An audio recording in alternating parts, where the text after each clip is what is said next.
ಕಾಮಸ್ಥೈ ಸ್ಥೈರ್ಹತ ಜ್ಞಾನಃ ಪ್ರಪಂಚೇನ್ಯ ದೇವತಃ ತಂ ತಂ ನಿಯಮ ಮಸ್ತಾಯ ಪ್ರಕೃತ್ಯ ನಿಯತಃ ಸ್ವಯ.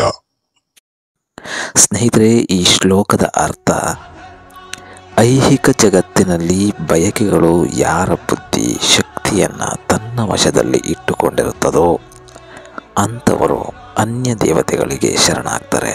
ಕಾಮವನ್ನು ಬಯಸ್ತಕ್ಕಂಥವರು ಆತನಿಗೆ ಇಷ್ಟವಾದ ದೇವತೆಗಳನ್ನು ಪೂಜಿಸ್ತಾರೆ. ಆದರೆ ಭಗವಂತನಾದ ಶ್ರೀಕೃಷ್ಣನನ್ನು ಪೂಜಿಸೋದಿಲ್ಲ. ಕೃಷ್ಣನೆಂದರೆ ಆನಂದ, ಶಾಂತಿ ಮತ್ತು ಜ್ಞಾನ.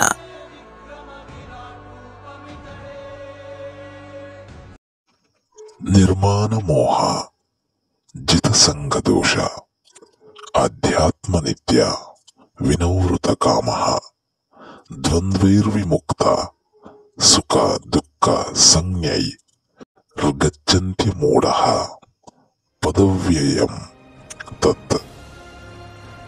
ಸ್ನೇಹಿತರೆ, ಈ ಶ್ಲೋಕದ ಅರ್ಥ, ನಾವೆಲ್ಲರೂ ಮೋಹದಲ್ಲಿ ಸಿಲುಕಿಕೊಂಡಿರ್ತೇವೆ. ಪ್ರತಿಯೊಬ್ಬರಿಗೂ ಒಂದೊಂದು ಮೋಹ ಇದ್ದೇ ಇರುತ್ತೆ. ಹಣ, ಅಧಿಕಾರ, ಆಸೆ, ಬಯಕೆ, ಸಂಪತ್ತು, ಹೀಗೆ ಇದಕ್ಕೆ ನಾವು ಅಂಟಿಕೊಂಡಿರ್ತೇವೆ. ಇವು ದೇಹಕ್ಕೆ ಸಂಬಂಧಿಸಿದಂಥವು. ನಾವು ದೇಹ ಅಲ್ಲ. ಈ ಮೋಹವನ್ನು ಅರಿಯುವುದೇ ಆಧ್ಯಾತ್ಮದ ಮೊದಲ ಹೆಜ್ಜೆ.